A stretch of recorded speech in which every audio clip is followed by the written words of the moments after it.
All right. Hi, everyone. I am Selfless Philosophy Bro for the purposes of this video, and I'm going to talk about what the self is within the context of Hindu philosophy. Some of you know I've been doing this book review series on Sadhana, the Realization of Life by the Hindu philosopher Rabindranath Tagore, and I've done previous videos about how Aristotle, the Jewish God possibly agreed with the vision of Aristotle's God, and also about Brahma, which is basically the Hindu creator God. And this one is about Atman, which is kind of the Hindu word for not specifically the self, but the soul. I looked that up and I thought that was interesting.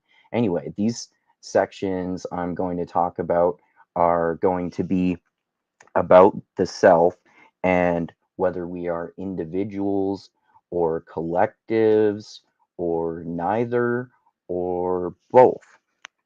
All right. So let's start off with the first paragraph here. All right. So at one pole of my being, I am one with stocks and stocks. I think that's probably a typo there. At one pole of my being, I am one with sticks and stones. There I have to acknowledge the rule of universal law. That is where the foundation of my existence lies, deep down below. Its strength lies in its being held firm in the clasp of the comprehensive world and in the fullness of its community with all things.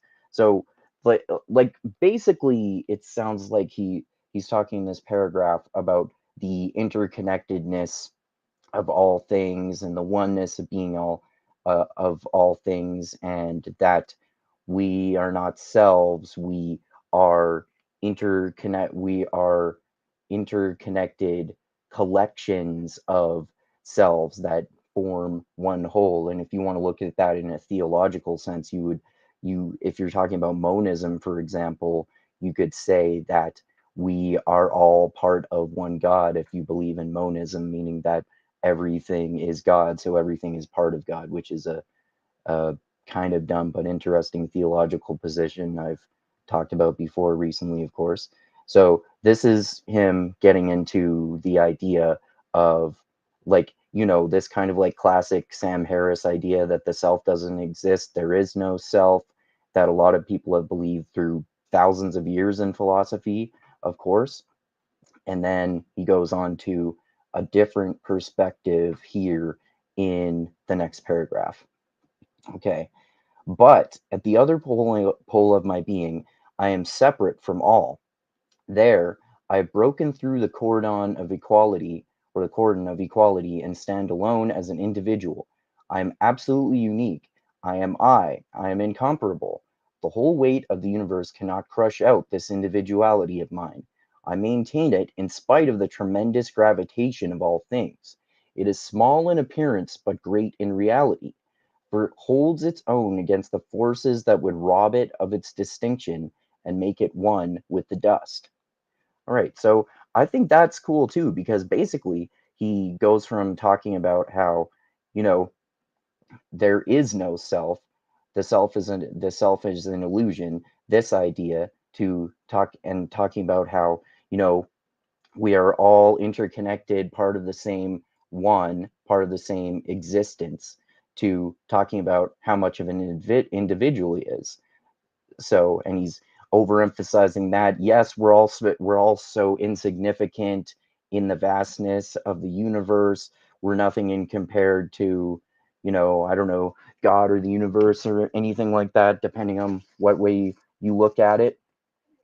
But he's and then he so he's he's saying there is no such thing as the self, but also we are selves. So I like this because it makes more sense, because I always think it's a massive oversimplification when anyone makes either I think they set up the false dichotomy that either we are all individuals or there is no such thing as the self. Like we are all individual selves, or there is no such thing as an individual self and no one is a self, or there are only selves and there is no collective one species or existence or anything. When in reality, if you think about it for a second, even it seems obvious to me that, yeah, obviously we are both uh, selves and collectives.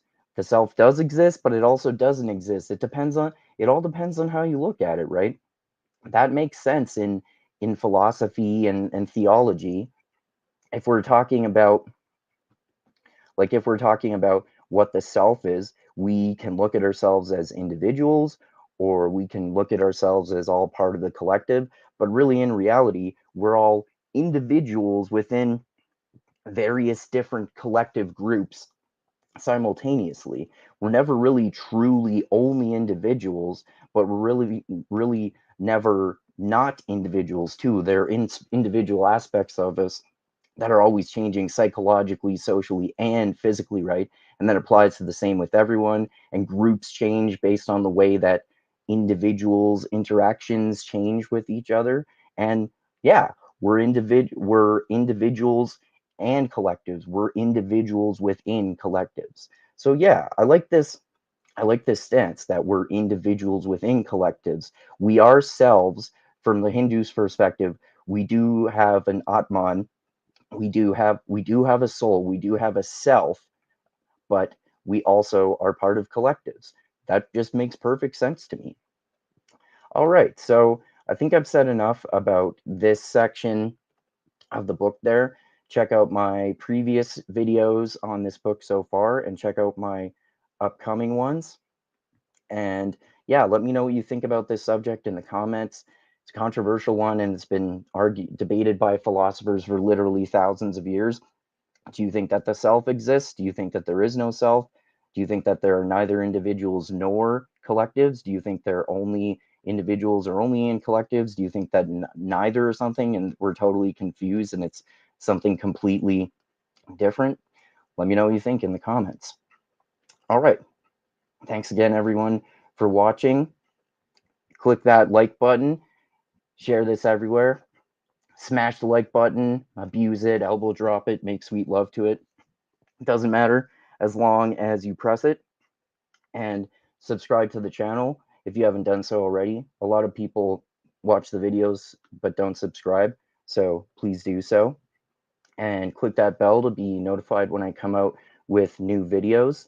The I think the next one is probably going to be a clip on Slavoj Žižek talking about Lacan's big other being used as a scapegoat for moral responsibility in one of his most recent in one of my most recent videos talking about his book and a paragraph from his book called Less Than Nothing. Slavoj Žižek, the Slovenian Lacanian slash Hegelian slash Marxist philosopher, of course. So check that out as well. I'm also going to be doing a podcast soon with my friend Dusty, who I often talk with about In the Realm of Hungry Ghosts, which is the psychologist Gabor Mate's book about his experience working as a psychologist with drug addicts in safe injection sites in downtown Vancouver, Canada.